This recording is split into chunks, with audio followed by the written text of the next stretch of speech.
মালিক ইবনে দিনার ডাক দিয়ে বলতেছে, মাঝি তোমার কতগুলি টাকা লাগবে বলো। আমার আল্লাহ আমার জন্য নৌকার ভাড়া পাঠাই দিচ্ছে, প্রত্যেক মাসের মুখে একটা করে স্বর্ণ মুদ্রা। মাঝির আর বোঝার বাকি নেই।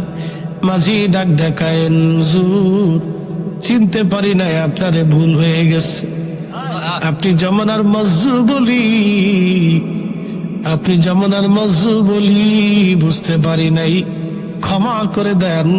পয়সা লাগবে না, বিনা পয়সায় আমি আজকে নদী পার করে দিব। সুবহানাল্লাহ। বহু বছর আগে আল্লাহর একজন ওলি, তার নাম হযরত মালিক ইবনে দিনার রাহমাতুল্লাহ আলাইহি।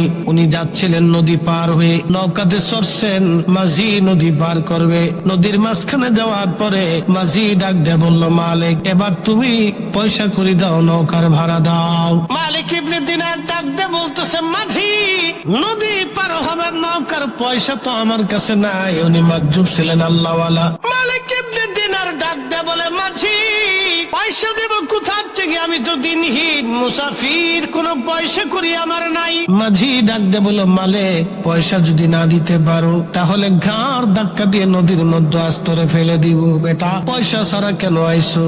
মাঝি ডাক দিয়ে বলতেছে, মালিক পয়সা যদি না দিতে পারো ঘাড় ধাক্কা দিয়ে তোর আজকে পানির মধ্যে ফেলে দেব। বেটা পয়সা ছাড়া কেন নৌকায় উঠছিস? আল্লাহর ওলি মালিক ইবনে দিনার রাহমাতুল্লাহ আলাইহি মন বেজার হয়ে গেল। পানির মধ্যে হাতখানা বাড়ায়, নৌকা হাত থেকে পানির মধ্যে মালিক ইবনে দিনার হাত বাড়াই দিচ্ছে। আল্লাহ ডাকতে বলে, মাস আমার বন্ধু মালিকের ইজ্জত চলে যায়। মাঝি তারে ঘাড় ধাক্কা দিয়ে ফেলে দিতে চায়। মাসের আরে প্রত্যেকে একটা করে স্বর্ণ মুদ্রা মুখে নিয়ে যাবি। আমার মালিক হাত বাড়াই দিয়েছে, তাড়াতাড়ি যা। চিৎকার মেরে জোরে বলেন আল্লাহু আকবার। মালিক ইবনে দিনার ডাক দিয়ে বলতেছে, হাত বাড়িয়ে দিয়েছে, প্রত্যেকটা মাস মুখে করে একটা করে স্বর্ণ মুদ্রা আনছে। সুবহানাল্লাহ। কি আসতে বাজেন? ওলি আল্লাহর কি সাম্রাজ্যের দরকার? ওলি আল্লাহর সাম্রাজ্যের দরকার না, টাকার দরকার না, দুনিয়ার ক্ষমতার দরকার। না। ওলি আল্লাহদেরকে ক্ষমতা দিছে কে? আল্লাহ। এরা চাইলেই আল্লাহর কাছ থেকে অনেক কিছু পায়। ঠিক। হাত বাড়াই দিছে তো হাজার হাজার মাস প্রত্যেকে একটা করে স্বর্ণ মুদ্রা মুখে করে নিয়ে আসছে। সুবহানাল্লাহ। নৌকার চারপাশ দিয়ে ঘুরতেছে। মালিক ইবনে দিনার ডাক দিয়ে বলতেছে, মাঝি তোমার কতগুলি টাকা লাগবে বলো। আমার আল্লাহ আমার জন্য নৌকার ভাড়া পাঠাই দিচ্ছে, প্রত্যেক মাসের মুখে একটা করে স্বর্ণ মুদ্রা। মাঝির আর বোঝার বাকি নেই। মাঝি ডাক দেখায়েন, হুজুর চিনতে পারি নাই, আপনারে ভুল হয়ে গেছে। আপনি যমুনার মজ্জু বলি, আপনি যমুনার মজ্জু বলি বুঝতে পারি নাই, ক্ষমা করে দেন। পয়সা লাগবে না, বিনা পয়সায় আমি আজকে নদী পার করে দিব। সুবহানাল্লাহ। ওই মালিক ইবনে দিনার একদিন হজে গেছে। হজে যাইয়া হজ শেষ করার পরে কাবার চত্বরে বসে বসে দোয়া করে, আল্লাহ কার হজ কবুল হলো কারটা হলো না আমি তো জানি না। রব্বুল আলামিন আজকে তুমি আমাদের দেখে দাও, জানায় দাও কার হজ হয় নাই, কার হজ কবুল হয়েছে বলো। রাত্রিবেলা ঘুমায় মালিক ইবনে দিনারকে আল্লাহ বললেন, মালিক সবার হজ কবুল হয়েছে, কিন্তু একজনের হজ আমি আল্লাহ কবুল করি নাই। সবাইরে মাফ করে দিয়েছি, কিন্তু একজনকে আমি আল্লাহ মাফ করি নাই। মালিক সারা রাত কান্দে, আল্লাহ একজনকে তুমি মাফ করলে না, ওই লোকটা যদি আমি হই, আমি মালিক ইবনে দিনারের জীবন বরবাদ হবে। আল্লাহ ওই লোকটাকে আল্লাহ সারা রাত বলে মালিক ইবনে দিনার কাঁদতেছে। সারাদিন কানলেন, কান্না করার পরের দিন রাত্রিবেলা আবার ঘুমায়। স্বপ্নের ঘরে দেখতেছে আমার মালিক, আমার আল্লাহ ডাক দেখা, মালিক সবাই রে মাফ করছি, তোমারও মাফ করছি, তোমার হজ কবুল হয়েছে, কিন্তু মুহাম্মদ ইবনে হারুন সমরকন্দি নামক আমার এক বান্দার হজ কবুল হয় নাই, তার জীবনের গুনাহ আমি আল্লাহ মাফ করি নাই। তো মালিক ইবনে দিনার বলতেছে এই লোকটা কে, যারে আল্লাহ মাফ করলো না? একটু খুঁজে দেখার দরকার। মালিক ইবনে দিনার ওই লোকটারে খোঁজার জন্য চলে গেলেন। তিনি সারা মক্কা ঘুরে ঘুরে খোঁজার বলে, আল্লাহর বান্দা, তোমরা কি মুহাম্মদ ইবনে হারুন সমরকন্দের চিনো? আহলুল মক্কা যারা ছিলেন, মক্কার অধিবাসী, তারা বলল, হ্যাঁ আমরা মুহাম্মদ ইবনে হারুন সমরকন্দি নামে একজন বান্দারে চিনি। আজকে 40 বছর ধরে সেই মাকাম ইব্রাহিমে নামাজ পড়ে। মালিক ইবনে দিনার রাহমাতুল্লাহ আলাইহি চিন্তায় পড়ে গেলেন, হায় হায়, 40 বছর ধরে একজন ব্যক্তি মাকাম ইব্রাহিমে নামাজ পড়ে, তার দোয়া কবুল হলো না, তার জীবনের গুনাহ মাফ হলো না, তার হজ কবুল হলো না। এই লোকটা কি, অপরাধ কি? লোকেরা বলল, শুধু কি তাই, 40 বছর ধরে সে একটানা রোজা রাখে, আল্লাহর নিষিদ্ধ টাইম ব্যতীত সে রোজা ভাঙ্গে না, সারাদিন নামাজ পড়ে, সারা রাত্র ইবাদত করে। মালিক ইবনে দিনার আরো চিন্তায় পড়ে, ওই কি 40টা বছর একটানা কেউ যদি রোজা রাখে এবং মাকাম ইব্রাহিমে নামাজ পড়ে, এই লোকটা তো পৃথিবীর সবচেয়ে বড় ওলি হয়ে যাওয়ার কথা। হযরত মালিক ইবনে দিনার আশ্চর্য, দেখি লোকটাকে। মালিক ইবনে দিনার রাহমাতুল্লাহ আলাইহি বলেন, আমি ধীরে ধীরে গেলাম, মক্কার বিরান ভূমিতে যায় দেখলাম ঠিকই গাছের নিচে একজন আল্লাহর বান্দা দাঁড়াইয়া দাঁড়াইয়া নামাজ পড়ে। মালিক ইবনে দিনার ওই গাছের নিচে গিয়ে সালাম দিলেন। আল্লাহর বান্দা তখন নামাজে দাঁড়ানো, নামাজ শেষ করার পরে সালামের জবাব দিয়ে বললেন, কে আপনি? বলে, আমার নাম মুহাম্মদ মালিক ইবনে দিনার আল ইরাকি। বলে, আপনি ইরাকের সে জাহিদ, সে আবিদ, ইরাকের আপনার নাম শুনেছি, আপনি অনেক বড় আল্লাহর বুজুর্গ। মালিক ইবনে দিনার বললেন, আল্লাহর বান্দা, আমি তো জাহিদ হতে পারি নাই। জাহিদ মানে দুনিয়া বিরাগী, যারা মুজাহাদা করে, মুজাহাদা বুঝছেননি? দুনিয়ার সম্পদের প্রতি যাদের লোভ নাই তাদেরকে জাহিদ বলা হয়, আর যারা দুনিয়ার সম্পদের প্রতি অধিক লোভ থাকে তাদেরকে জাহিদ বলা যায় না। তো বলতেছে, হুজুর কি জন্য আপনি আমার কাছে আসছেন, দয়া করে বলবেন কি? বলে, আপনার নাম কি? মুহাম্মদ ইবনে হারুন সমরকন্দি, বাড়ি আপনার সমরকন্দ, উজবেকিস্তানের সমরকন্দ। আফগানিস্তানের পাশের দেশের নাম Uzbekistan, Uzbekistan, Tajikistan, Turkmenistan, Azerbaijan, Kyrgyzstan, এই অঞ্চলে এলাকা। তুর্কিস্তান বিরাট একটা ভূখণ্ড, মুসলিম মিল্লাতের অনেক বড় বড় জ্ঞানী গুণীদের জন্ম এই অঞ্চলে। বলে, হুজুর? বলে, হ্যাঁ। বলে, আপনি কি জন্য আসছেন? মালিক ইবনে দিনার বললেন, আল্লাহর বান্দা সমরকন্দি, একটা সংবাদ দেওয়ার জন্য আসছি। বলেন হুজুর। বলে, আমি মুরাকাবায় ছিলাম, আল্লাহর কাছে দরখাস্ত করছি, আল্লাহ 2 রাত আমাকে স্বপ্ন জানায় গেছে, সবাই আল্লাহ মাফ করছে, তোমারে মাফ করে নাই। সবার হজ কবুল হয়েছে, কিন্তু তোমার হজ কবুল হয় নাই। লোকটার চোখের পানি সেরে সেরে কেঁদে বলে, হুজুর শুধু আপনি না, আজকে 40 বছর ধরে 40 জন আল্লাহর ওলি হজ শেষ হয়ে যাওয়ার পরে আমার এই সংবাদ দিয়ে যায়, সবার মাফ হয়েছে, আমার মাফ হয় নাই। সবার হজ কবুল হয়েছে, আমার হজ কবুল হয় নাই। মালিক ইবনে দিনার চোখের পানি ছেড়ে দিয়ে বলল, আল্লাহর বান্দারে, 40টা বছর ধরে শুনছি তুমি মাকাম ইব্রাহিমের সারা রাত্র নামাজ পড়ো, সারা রাত্রি ইবাদত করো। বলে 40 বছর ধরে আমি রোজা রাখি, 40 মাফ করা হলো না। বলে আল্লাহর বান্দা বলবা তুমি জীবনে কি অপরাধ করছিলা? তখন ওই লোকটা কেঁদে কেঁদে বলল, হুজুর আমার বাড়ি সমরকন্দ উজবেকিস্তান, আমি একজন মদ পাইছিলাম, নেশায় আসক্ত। হযরতে মালিক ইবনে দিনার রাহমাতুল্লাহ আলাইহি চিন্তায় পড়ে গেলেন। ডাক দিয়ে বলেন, আল্লাহর বান্দা তুমি নেশাগ্রস্ত, তার মানে কি বলো? আল্লাহর বান্দা ডাক দিয়ে বলতেছে, হুজুর আমি নেশায় আসক্ত ছিলাম, নেশা করে করে আমি বাড়ি আসতাম। সেই রজনীটা ছিল শাবানের শেষ রাত।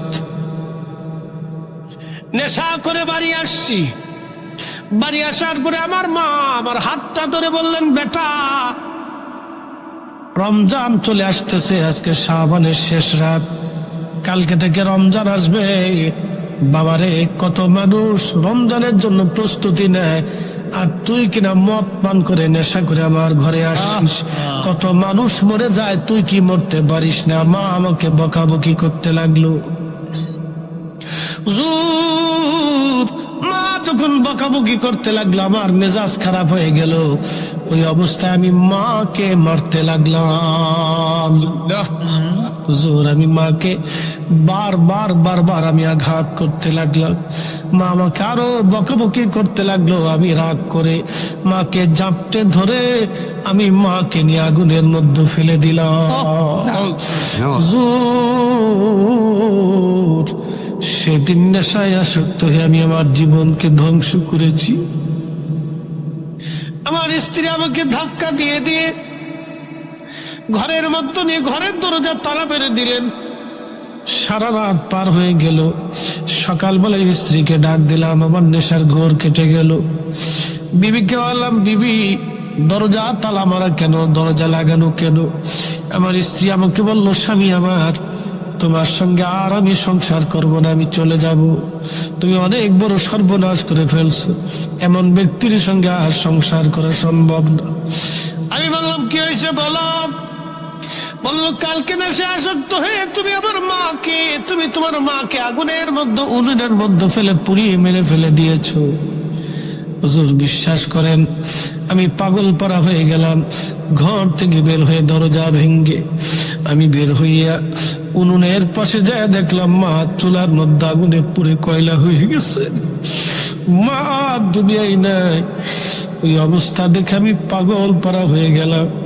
কি করলাম আমি? কি সর্বনাশ আমার জীবনে হলো, কি সর্বনাশ আমি করে ফেলছি। হায় হায় কি ভুল আমি করলাম, কি অন্যায় আমি করে ফেলছি। ঠিক মাকে দাফন করলাম। হুজুর ওই সময় আমার নগদে 8,000 স্বর্ণ মুদ্রার মালিক ছিলাম। তার মানে বর্তমানে কয়েকশো কোটি টাকার মালিক। হুজুর সমস্ত টাকাগুলি আমি আল্লাহর পথে দান করে দিলাম। সবগুলি আল্লাহর পথে দান করে আমার 12 জন দাসী বাদী ছিল, সবাই আমি আজাদ করে দিলাম, মুক্ত করে দিলাম। সমস্ত সম্পদগুলি আল্লাহর রাস্তায় দান করে দিলাম। আমার বিবি থেকে আমি তালাক নিলাম, তাকেও তালাক দিলাম, জুদা হয়ে গেলাম। আমি সবার থেকে চিরদিনের বিদায় নিলাম। হুজুর যে হাত দিয়ে মাকে মারছিলাম, আমার ডান হাতটা দেখেন না, এটা কাটা। আমি নিজে হাতে কোরাল দিয়ে আমি আমার হাত কেটে ফেলেছি। যদি আল্লাহ আমারে মাফ করে দেয়, যদি মালিক আমাকে মাফ করে, যদি মালিক আমাকে মাফ করে, হুজুর 40 বছর ধরে মাকামে ইব্রাহিমে নামাজ পড়ি, যদি আল্লাহ মাফ করে। 40 বছর ধরে রোজা রাখি, যদি আল্লাহ মাফ করে। হুজুর 40 জন আব্দাল 40 বছরে বলে গেছে সবার ক্ষমা হয়, কিন্তু আমার ক্ষমা হয় না। সবার হজ হয়, কিন্তু আমার হজ হয় না। হুজুর এখন আমি কি করব বলেন? 40টা বছর ধরে আল্লাহর কাছে মাপ চাইতেছি, আল্লাহ ক্ষমা করে না। আল্লাহ আমারে মাফ করে না। আমার উপায় কি হবে? আমার উপায় কি? আমার উপায় কি? মালিক ইবনে দিনার মুখের মধ্যে হাত দিয়ে কাঁদে আর বলে, আল্লাহর বান্দা করছো কি? সারা দুনিয়ায় আগুন লাগাই আগুন থেকে পালানোর চেষ্টা করতেছিস, এত বড় অপরাধের কি ক্ষমা হয়? কে তোকে মাফ করবে রে আল্লাহর বান্দা? করলে কি এত বড় ভুল? তখনই মুহাম্মদ ইবনে হারুন সমরকন্দি হাত বাড়াই দিয়ে চোখের পানি সেরে সেরে কাঁদার বলে, হে রব, তুমি বিপদ অবসরণকারী, মুসিবত দূরকারী আল্লাহ। আল্লাহ, তোমার দরজায় 40টা বছর ধরে কাঁদতেছি একটা ভুলের জন্য। আল্লাহ, এমনি তো হাত তুলি নাই, 40 বছরের ইবাদত নিয়ে তোমার দরবারে হাত বাড়াইছি। আল্লাহ, 40 বছর ধরে একটা না আমি তওবা করতেছি। আল্লাহ, আমি একটা হাত কেটে ফেলে দিয়েছি। আল্লাহ, 40 বছর ধরে রোজা রাখতেছি, 40 বার হজ আমি আদায় করছি।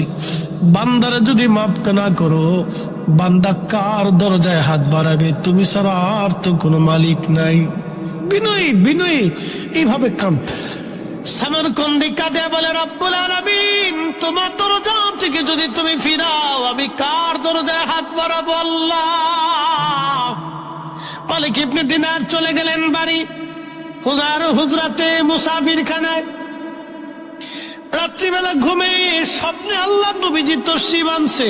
বলবেন আল্লাহু আকবার।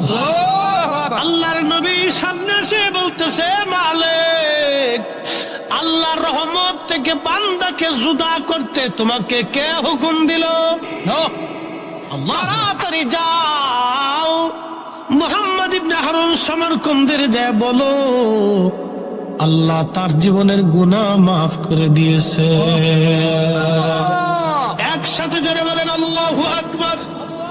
40 বছর পরে মাফ হয়েছে, কিন্তু তবে নবীজি ডাক দিয়ে বললেন, মালিক, যায়া বইল কিয়ামতের মাঠে আল্লাহর বিচার বসবে। আল্লাহ নবী বললেন, মালিক ইবনে দিনার, কিয়ামতের ময়দানে আল্লাহর ইনসাফ, আল্লাহর বিচার চুল পরিমাণে ডান বাম হবে না। সেদিন আল্লাহ পাক এইভাবে ফয়সালা করবে।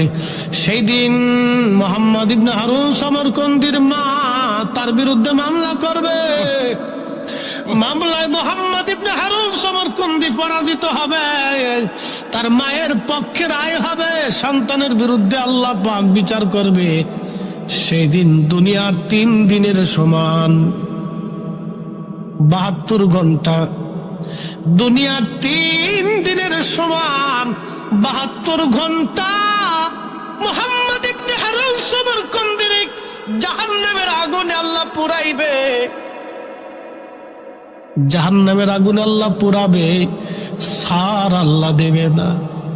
3 দিন জাহান্নামের আগুনে পুরাবে, তারপরে আল্লাহ সমরকন্দির মায়ের দুয়ার কারণে আল্লাহ তারে মাফ করবে। মা বলবে, আল্লাহ আমি তারে মাফ করে দিলাম। মা মাফ করার পরে তারপরে আল্লাহ তারে মাফ করবে। কিন্তু এতদিনে আমি মাফ করলাম, কিয়ামতের ময়দানে 3 দিন জাহান্নামের আগুনে তাকে পুড়তেই হবে, তাকে শাস্তি পেতেই হবে। 10টা মিনিট আগুনে পুড়ে দেখেন কেমন মজা লাগে। 10 মিনিট? 1 মিনিট কি? 1 মিনিটে শেষ না, 1 মিনিট শেষ। 72 ঘন্টা আগুনে শাস্তি দিবেই আল্লাহ। শোনেন, বাবা মার সাথে নাফরমানি, আল্লাহ শাস্তি পেতেই হবে। দুনিয়ার আগুন থেকে 70 গুণ তেজ। দুনিয়ার আগুন থেকে 70 গুণ তেজ। সে আগুনে তাকে 72 ঘন্টা পুড়তেই হবে, শাস্তি পেতেই হবে, কোনো রাস্তা নাই।